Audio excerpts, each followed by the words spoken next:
Hello friends, welcome to Gyansheel education. तो दोस्तों, एक बहुत ही इंपॉर्टेंट अपडेट है एसएससी की तरफ से। और इसके अलावा आपके कई सारे डाउट्स भी हैं एग्जाम की डेट्स को लेकर के। जैसा कि आपको पता ही है कि आपका सीजीएल का टीयर 2 28 और 29 तारीख को होने वाला है। तो कई सारे बच्चों के मन में डाउट है कि क्या ये एग्जाम पोस्टपोन होगा या फिर सेम डेट पे ये एग्जाम कंडक्ट कराया जाएगा। तो आपके सारी चीज़ों के जवाब मैं इसी वीडियो में देने वाला हूँ। सबसे पहले एक इंपॉर्टेंट अपडेट जो अभी आया है सिलेक्शन पोस्ट के एग्जाम को लेकर के।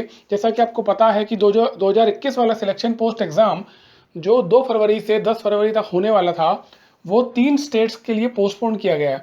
पंजाब, उत्तराखंड और उत्तर प्रदेश, इन 3 स्टेट्स में इलेक्शंस हैं और इलेक्शन के कारण एसएससी ने इनको पोस्टपोन किया है। और इसके अलावा जितने भी बाकी के स्टेट्स हैं, वहाँ पर ये एग्ज़ाम इन्हीं तारीखों में कंडक्ट करवाया जाएगा। तो फ्रेंड्स, यहाँ पर ना एक चीज़ तो हमें क्लियर हो गई है कि एसएससी का जो मोडस ऑपरेंडी है, जो काम करने का तरीका, वो क्या है। एसएससी ऐसा बिल्कुल नहीं कर रहा कि मान लीजिए किसी पर्टिकुलर 2-3 स्टेट्स में अगर एग्जाम कंडक्ट नहीं कर पा रहा है तो पूरी एग्जाम को ही वो पोस्टपोन कर दे। वो ऐसा नहीं कर रहा। वो क्या कर रहा है कि जहां पर एग्जाम हो सकती है वहां पर एसएससी एग्जाम टाइम पे कंडक्ट करवाएगा, और जो बचे हुए स्टेट्स हैं जहां पर नहीं हो पाई उसको बाद में ले लेगा। ठीक है। तो अभी ये डाउट कई सारे बच्चों के मन में है, जो कि अभी देख सकते हो आपके कई सारे स्टेट्स में वीकेंड कर्फ्यू लगा हुआ है। दिल्ली के अंदर वीकेंड कर्फ्यू है, राजस्थान में है, कर्नाटक में है। ठीक है। तो ऐसी परिस्थिति में क्या एसएससी सीजीएल टीयर 2 जो होने वाला हमारा 28-29 को, उसको कंडक्ट करवाएगा या नहीं करवाएगा। तो मैं आपको बता दूं, देखो अभी एडमिट कार्ड स्टेटस जो है वो कम से कम 12 से 15 दिन पहले आना चाहिए। बट अभी भी सभी रीजन्स के एडमिट कार्ड स्टेटस नहीं आए। केवल सदर्न रीजन का आया है, एमपी रीजन का आ चुका है और नॉर्थ ईस्टर्न रीजन का आया है। इसके अलावा अगर आप बात करें सेंट्रल रीजन की और नॉर्दर्न रीजन की, दोनों का ही एडमिट कार्ड स्टेटस नहीं आया है। और इसी के साथ मेजॉरिटी जो रीजन है वहाँ पर अभी एडमिट कार्ड स्टेटस नहीं आया, जबकि आज 18 तारीख हो चुकी है और मात्र 10 दिन बचे हुए एग्जाम में। तो ये समझना बहुत जरूरी है कि क्या एसएससी एग्जाम पोस्टपोन करने के मूड में या एसएससी एग्जाम कंडक्ट टाइम पे करवाएगा। देखो मैं आपको एक चीज़ बता दूं, इस बार एक्चुअली एसएससी ने एक चेंज भी कर दिया है। जो आपका सीजीएल टीयर 2 में जो पेपर 1 और पेपर 2 होता है, वो 28 की जगह वो 29 तारीख को ले रहा है, यानी कि सैटरडे को। और जो पेपर 3 और पेपर 4 है वो 28 को ले रहा है। ठीक है। तो यहाँ पर एसएससी ने उल्टा कर दिया है। जो आपका एडमिट कार्ड, जो आपका एग्जाम का डेट है, वो मेन जो एग्जाम है आपका इंग्लिश और क्वांट का पेपर जो होगा, जिसमें ज़्यादातर बच्चे अपियर होंगे, वो सैटरडे को एग्जाम करवाया जा रहा है। जबकि दिल्ली के अंदर और राजस्थान के अंदर वीकेंड कर्फ्यू है, मतलब कि सैटरडे संडे पूरी तरह से लॉकडाउन होता है। तो ये देखने वाली बात है कि एसएससी एग्जाम कंडक्ट करवाएगा कैसे।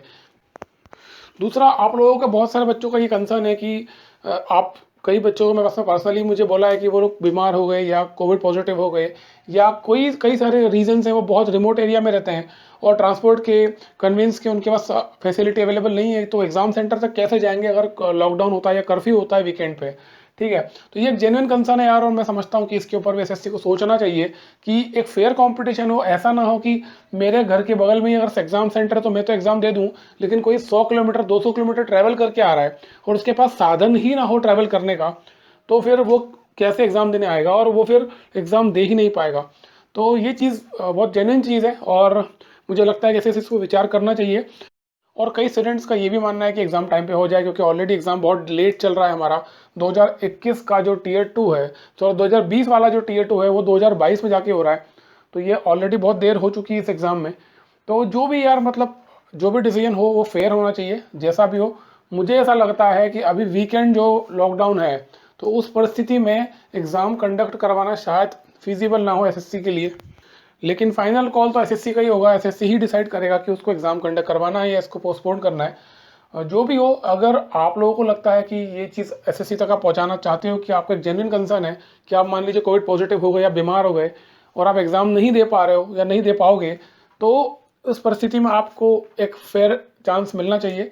तो आप एसएससी में कॉल कर सकते हो, उनसे पूछ सकते हो। एसएससी हेडक्वार्टर में जब आप कॉल करोगे तो पॉसिबिलिटी है कि वो उठा लेंगे फ़ोन और बता देंगे कि एग्जैक्ट सिचुएशन क्या है। ठीक है। इसके अलावा मैं टेलीग्राम चैनल पे एक पोल करवाऊंगा, तो वहाँ पर भी हम देख लेंगे कि आप में से कितने स्टूडेंट्स, परसेंटेज ऑफ स्टूडेंट्स चाहते हैं कि एग्ज़ाम पोस्टपोन हो, ताकि सबको एक फेयर चांस मिले। अगर आप एग्ज़ाम सेंटर तक नहीं पहुँच पा रहे हो एग्ज़ाम के दिन किसी कारणवश, या तो आपके तबीयत खराब है या आपके आसपास का मतलब लॉकडाउन लगा हुआ है या ट्रांसपोर्ट कन्वीनियंस आपके पास नहीं है, तो हमें देख लेंगे। अगर एक बड़ी संख्या में बच्चे ऐसे होंगे तो फिर हम ट्विटर कैंपेन के बारे में सोचेंगे एग्जाम को पोस्टपोन कराने के लिए। ठीक है।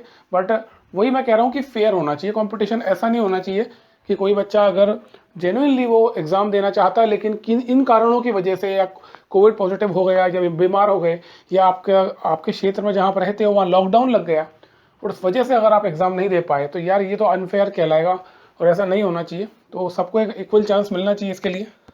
तो मेरा ओपिनियन यही है। मैं ये नहीं कह रहा हूँ कि एग्ज़ाम पोस्टपोन्ड हो, मैं ये भी नहीं कह रहा हूँ कि इस तरह से एग्ज़ाम हो जाए। जो भी हो फेयर होना चाहिए, सबको इक्वल चांस मिले, बस इतनी सी बात है।